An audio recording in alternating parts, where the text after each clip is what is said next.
Namaskar. This is Sree Iyer. I am the host of PGurus channel, and today I have with me Suhel Seth. Suhel, Namaskar and welcome to PGurus channel. Namaskar. Thank you, Sree. So, Suhel, I can only watch with alarm and concern as India is really struggling in the grip of the second wave of COVID. And if you look at the last, I think what I think it started in 2019. If I have to put a point, sometime around when the Shaheen Bagh riot started, it feels like the government has steadily lost control. This is I'm talking about the central government, where things that are supposed to be normal aren't happening, and I am struggling to see a reason why this is happening. Why is this governance deficit? What are the reasons for this? And I'm hoping that you, being very close to the nerve center of India, can offer some pointers. And viewers, I might tell you, Suhail will first perhaps tell us a little bit about his involvement with the Vajpayee government, where he had actually helped them in their campaigns and so on. Because sometimes, Suhail, the young India may not even remember what are all the things you did in the past. So, in terms of political campaigning, I worked with Vajpayee ji in 1999, and that was when he was standing for election. And the whole plank was "Hum abhi atal hain," which means we are determined. Because Vajpayee ji, if you remember, he resigned when there was a shakeout of numbers, and he said, "Look, I will play this game ethically, and I will play it responsibly. We are not going to buy and sell MPs in order to stay in power." So what Vajpayee ji had done very clearly was establish two things. One is a rule of ethics, and number two is playing by the book. He said we have to win the mandate of all the people that would elect us. It's not about winning the mandate partially and then trying to slide into power in some measure or the other.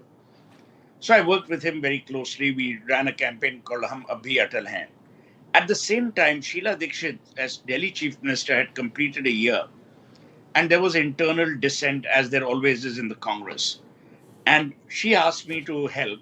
And I said, "Look, politically, you may do what you want, but critically, what needs to be done is you've got to get out to the people. You've got the people to appreciate all that you're doing." And in that light, what we then did was I created a campaign called Bhagidari, which was RWA, which is Resident Welfare Associations, which are dotted around Delhi, and the government. Bhagidari means we work together, we are partners. That actually really worked well, and it went on to win the UN award and all that stuff. After that, on and off, one has been asked to advise governments, blah, blah, blah. The beauty about this government is that in February, Piyush Pandey, who's unarguably one of India's finest creative minds, and I were asked to work on a vaccine hesitancy campaign. Means obviously anti-vaccine hesitancy. We submitted that. No news, complete radio silence. Last week, on the 5th of May or the 6th of May, I was on a call with a business chamber where the Union Information Broadcasting Secretary was also there. And I gave them some thoughts, after which I messaged Javadekar. And I said, "Look, these are the things you need to do." See, when citizens are fearful, Sri, you know this better than I do, they need communication. Right. You might delay an oxygen cylinder, but the fact is that you can tell them that, "Look, this cylinder will be available at 8:18 p.m. at such and such place," gives them what I call sahanabhuti. It gives them a level of assurance that is needed. But that also, there's been no comeback. So it's a government which is working in silence, and silence is not a great antidote for the kind of mood that we are seeing in the country today. And that is my increasing worry, that these people actually don't know, either they don't know what to do or they're not doing it. Let's be honest, Narendra Modi is a smart administrator. You can fault him for anything, but you can't say that he's a poor administrator. And he has proven administrative experience. He was in Gujarat for a long time. Also, if you see that a lot of the things that the government did in their initial, at least in the first term, were, to my mind, futuristic. Means they were sowing the seeds for an India of tomorrow. Somehow, this crisis has caught them wanting. Now, the tragedy, Sri, is no one knows why and what, which means you're leading to greater conjecture. You're suggesting that, oh, the prime minister is no longer in control, or that, they don't know what to do. There is a complete lack of transparency, and the opaqueness that is surrounding them is actually working to their detriment. Look, let's be honest. There is no opposition to Narendra Modi. He's the best we've got in the present circumstances. But then, if the best that we've got is not forthcoming, or his people are not forthcoming, or there is no transparency, that's a problem. Number two, there's always this issue that a lot of the serious stuff gets buried under political grandstanding. This whole fracas between the center and the states. Nowhere in the world, Sree, do states get to decide vaccination quota, including in the US. The federal government buys, then it distributes. In our country, we had this pandemic on the 17th of March 2020. We knew that our population is of a certain size, that if you break it up age-wise, it's of a certain size. I mean, there was no rocket science. It's not as if someone just suddenly said, oh my God, our population increased by 500 million. Now, in a situation like this, if you're unable to control, and if you're unable to, what should I say, if you're unable to fathom the aspirations and the health needs of the people, people are going to be upset. But that's, again, not what's happening. What's happening is the climate of fear. For the first time, this has hit us hard. It has hit us like we couldn't imagine. It's hit people who are close to you. It's hit people you know. You're seeing this on social media, a media which they controlled brilliantly, the BJP. You're seeing Indians helping Indians, which, by the way, is a tremendous sign of relief and a sign of vindication that we have in our DNA the concept of daan, the concept of compassion. But the government is completely absent. I'll give you an example. April 25, all the aid started coming in from foreign countries. Till the 2nd of May, they didn't have a standard operating procedure. After the 2nd of May, they then decided the allocations, and then it went all around. But even now, I don't know. And I tweeted yesterday saying, why the hell can't you create a dashboard which says this much of aid has come? 1,000 oxygen concentrators, 3,000 this, 4,000 this. This is the allocation state-wise. Even there, they're not being transparent. Now, what happens is, in India, we are generally cynical in any case. Now, in the absence of information and in the absence of transparency, opaqueness and cynicism step in. So today, there's a deficit of leadership, because leadership means taking it on the chin. Leadership means telling the world, yes, I'm responsible.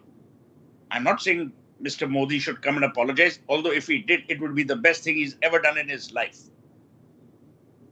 Because the people are looking upon him as their leader. You still ask people, kisko vote doge? They'll say Narendra Modi. But never take votes for granted, especially when people lose their loved ones.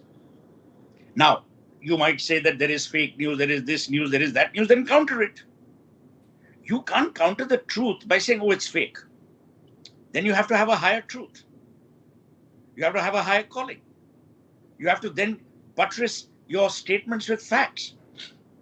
If New York Times publishes a photograph of cremations happening, you can't say, oh, why did they do it? And then you can't get into whataboutery. Oh, but there are 900,000 dead bodies lying in a refrigerated thing in some airport hangar. That's not the answer. I don't care who else is dying. I'm worried for my loved ones. I'm worried for my friends, for my relatives. We are all like that. We're all human beings, and we are selfish as far as love is concerned. So the problem is fourfold. Number one, silence has to be broken. And it has to be broken by the top guy. Because the top guy spoke when the pandemic first hit us, and he did a marvelous job. Let's be honest. See, you know me, Sree. I have no political affiliations or alignments. I couldn't be bothered about any of them.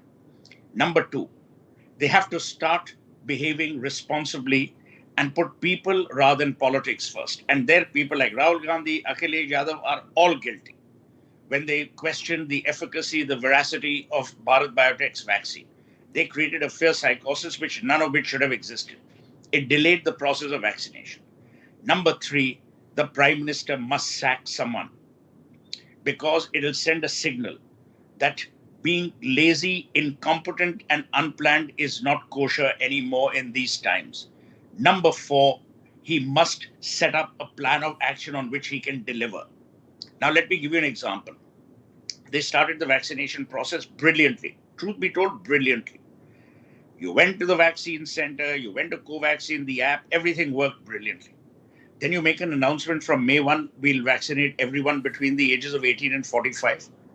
You have a census department, you have a statistics department. Don't you know how many vaccines you need?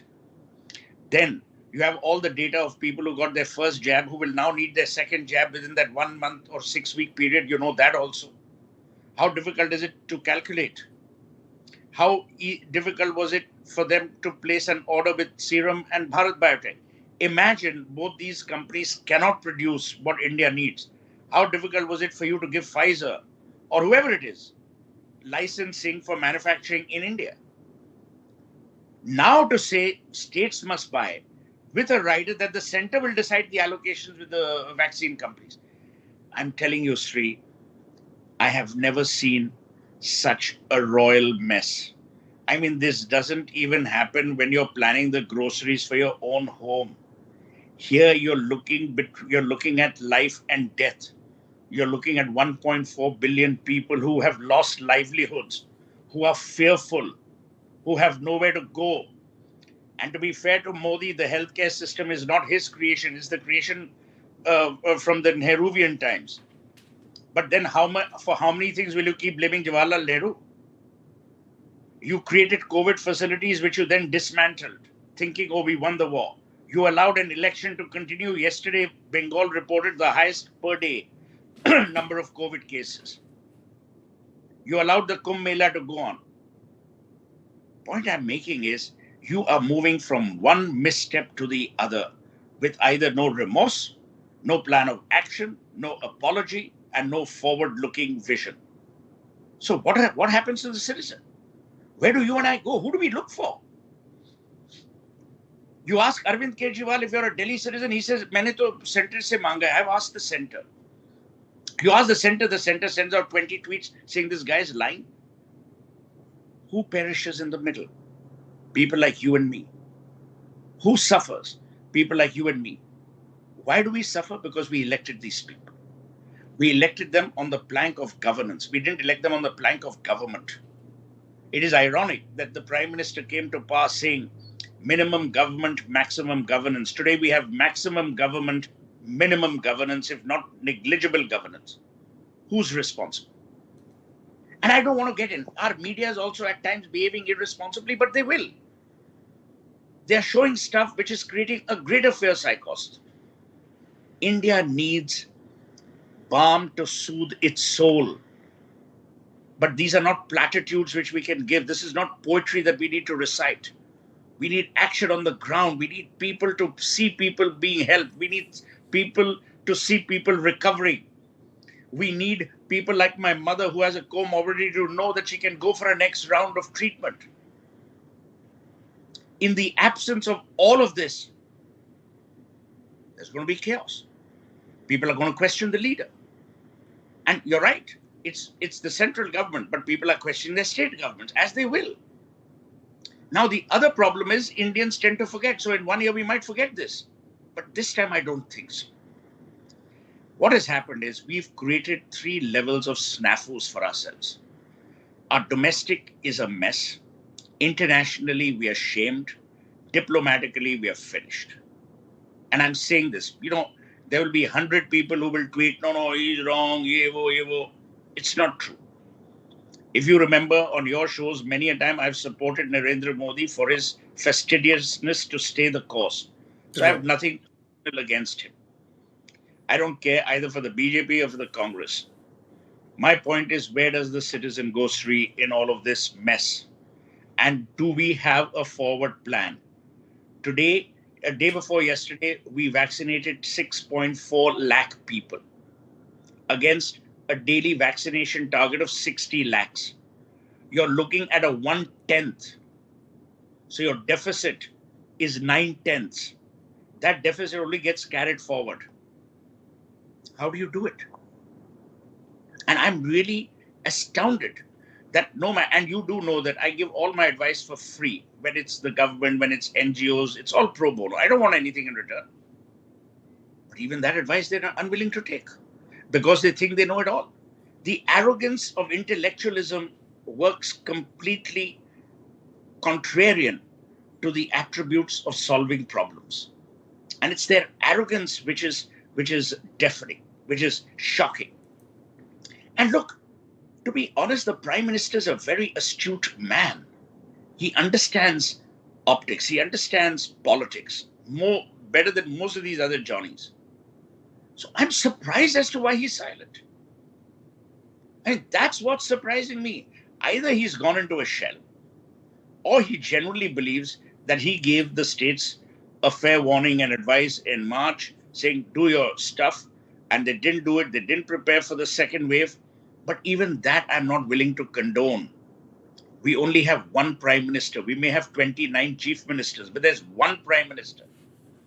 When you come to power, you say, मैं प्रथम सेवक हूं. तो आज प्रथम सेवक कहां गया? You can't say I'm pratham sevak then, but I'm not pratham sevak today.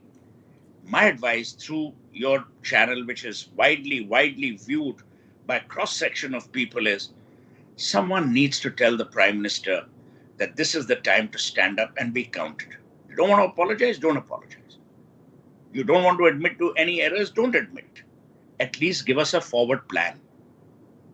Imagine the past you want to obliterate. But Sree, it'll be very difficult. When people will remember the burning pyres of their loved ones or the dust off the graves of those who've buried, it's easier said than done for you and me to forget. Death is a great leveler, but death also stays in your mind if that death is cruel, if that death is not warranted, and if that death was not ordained.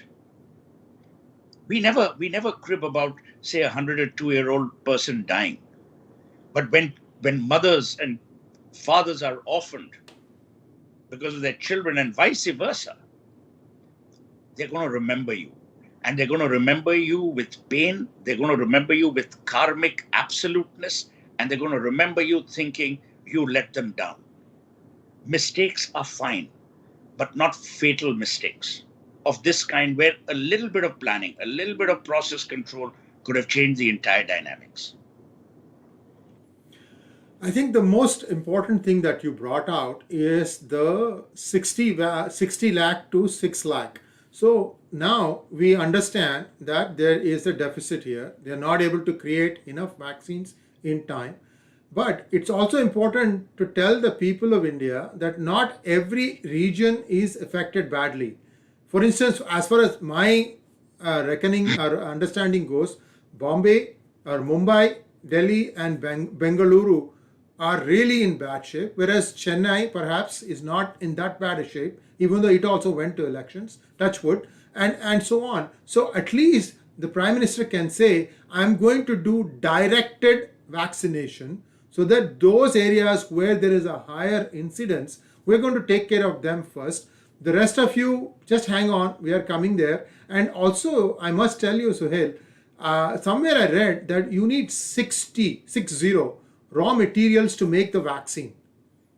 If even one is not available, they cannot make the vaccine. And we also know that Adar Poonawalla has fled the country for other things. I don't know what, but we have to only hope.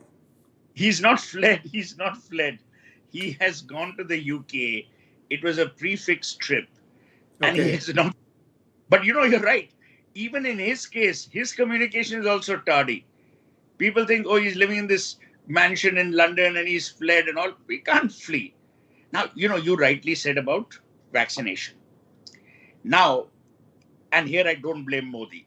Tomorrow, if Modi were to say, I will direct the vaccines to Chennai, to this, you know what people say? Oh, he's playing politics.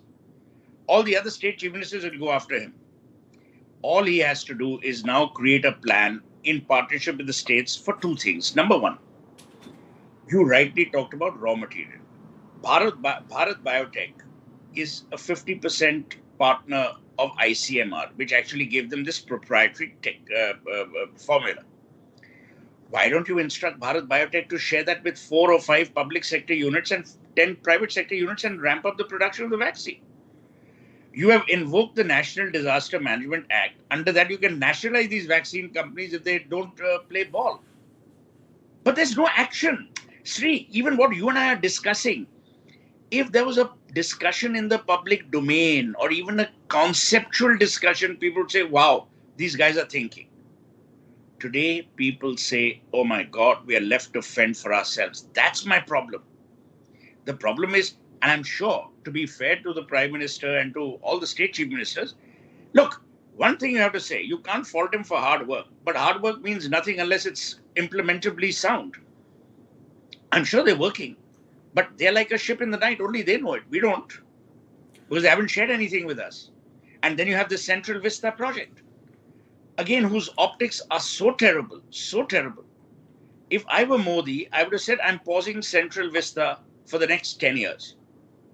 I'd much rather reallocate those funds for hospital. You know what their argument is? Oh, but it was sanctioned in 2019.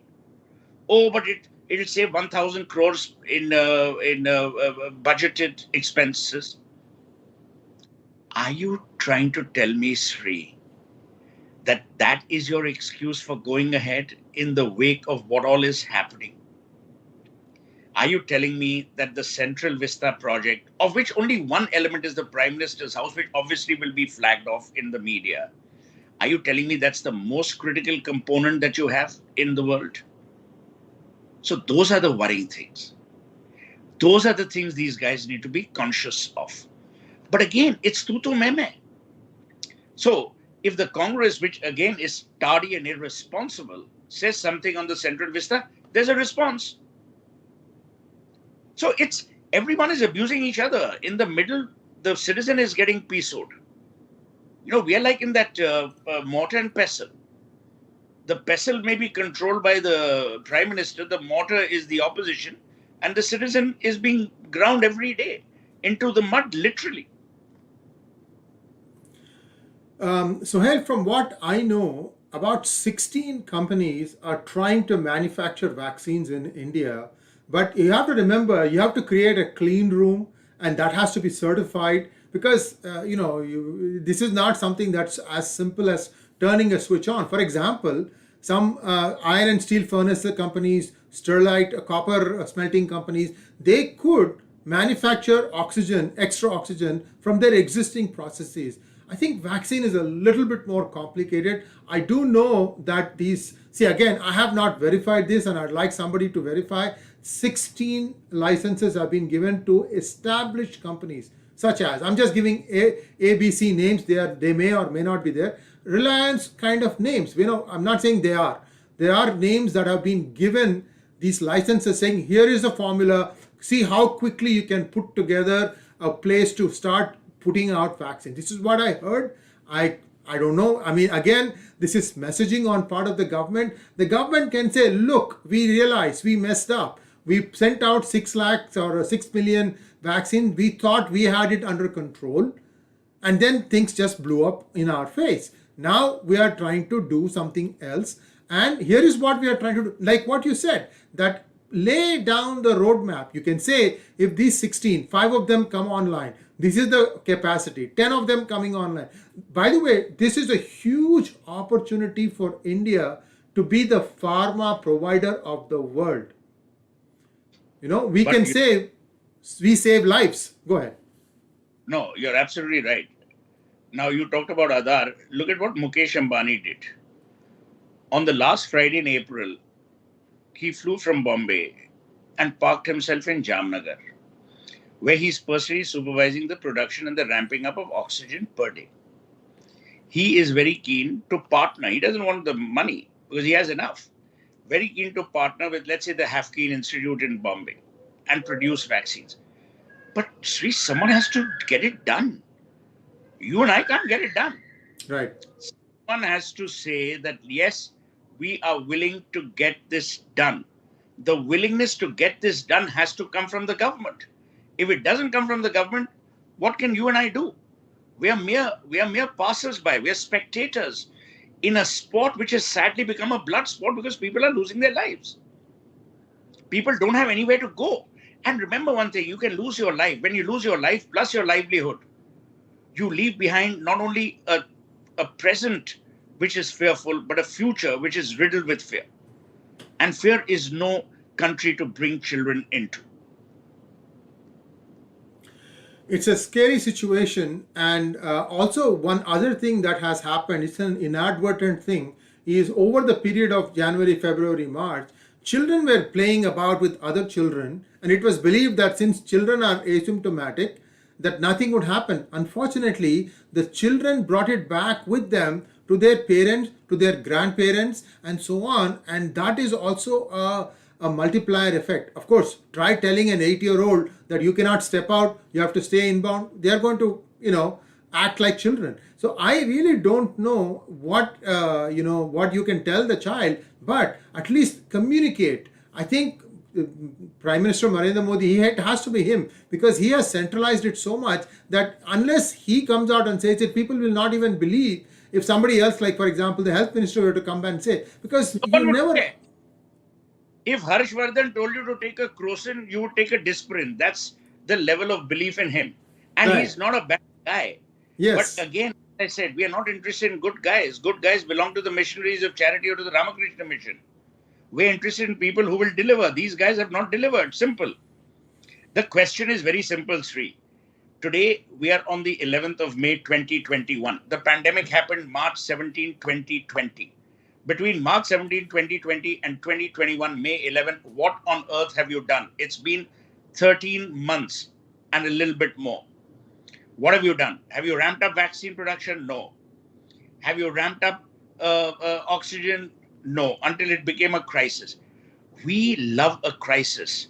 There was that famous book, Everybody Loves a Famine. I think every Indian loves a crisis. We are crisis junkies.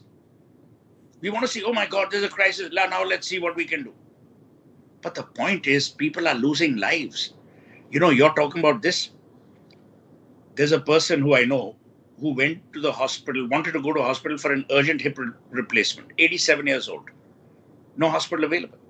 Because at one stage, the Delhi government made this stupid decision that only people with COVID will be allowed into hospitals, not with comorbidities. So if you have cancer, you have a kidney affliction, you have heart trouble, what does it mean? You also die? Their logic is messed up. Now let's give solutions. If I were Narendra Modi, I would do the following. Number one, as you rightly said, I would announce the vaccine roadmap for India. And I would appoint Nandan Nilekani as the VCI, the vaccine controller for India. Why? The distribution, the dissemination, and the jabbing has to be technology driven. Because people are going to the Covaccine app, Cowin app, and it's open for 30 seconds and then it collapses. You need technology interface. Why? Because technology ensures transparency. Number two, simultaneously, as you rightly said, I would call the top 10 pharma companies and say, here is the license, the formula, and the protocol for manufacturing vaccines. If you need central government funding, we'll give it to you. I want this ramped up urgently.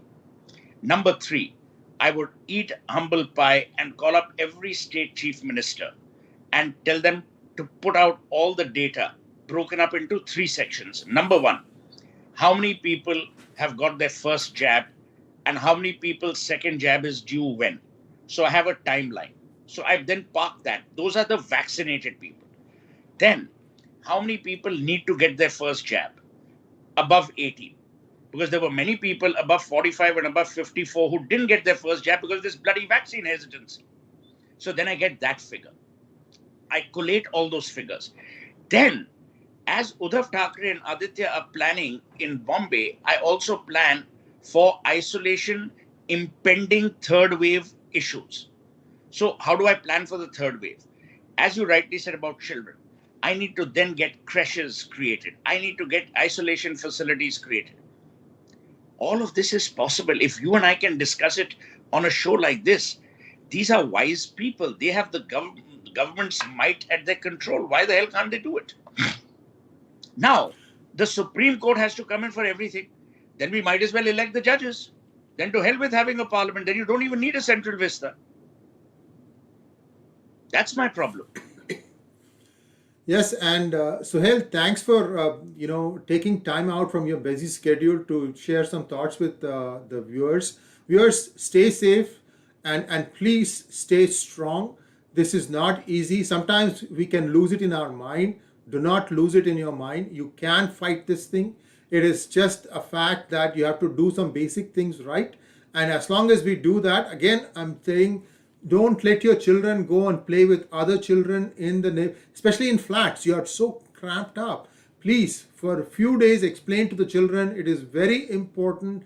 They need to stay within the house, within your confines. It is the most important thing that I can tell, because this is a very Darwinian, unforgiving pandemic. It's very unforgiving. Okay, and please take this thing to heart. And I'm seeing many people who are very close to me lose their lives, and I don't know what to do. All I can keep saying is do this, do this, do this. But at least this time this is for real. And again, there's one more wave that is coming down in October, and we have to be prepared for that. And again, it is the children that we need to protect. And I'm very sure that moving forward we'll be more careful. And I'm hoping and praying again that this now gets under control and that we plateau and then we start going down very quickly. Suhel, thank you very much. And once again, viewers, stay safe, stay strong. Namaskar. Thank you.